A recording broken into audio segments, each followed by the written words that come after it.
দিদা আজকে নিয়ে এসছে গলদা চিংড়ি, কি বড় বড় সাইজের গলদা চিংড়ি। তো আমি ভাবলাম এই গলদা চিংড়ি দিয়ে আজকে মালাইকারি করা যাক।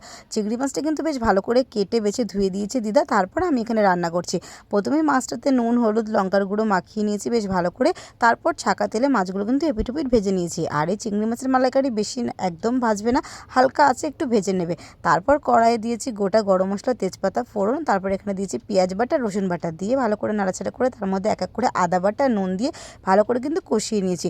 তারপর এখানে আলাদা করে একটা পেস্ট তৈরি করেছি, টক দই কাশ্মীরি লঙ্কার গুঁড়ো আর হলুদ দিয়ে জল দিয়ে কিন্তু বেশ ভালো করে দইটা ফেটিয়ে নিয়েছি। তার মধ্যে কয়েক দানা চিনি আর ফ্যাটানো দইটা দিয়ে বেশ ভালো করে কষিয়ে নেওয়ার পর তারপরে কিন্তু এখানে নারকেলের দুধটা বার করে নিয়েছিলাম। নারকেলের দুধটা আমি পেস্ট করে নিয়েছি, তোমরা চাইলে কিন্তু গরম জলের মধ্যে দিয়েও ছেঁকে নিতে পারো।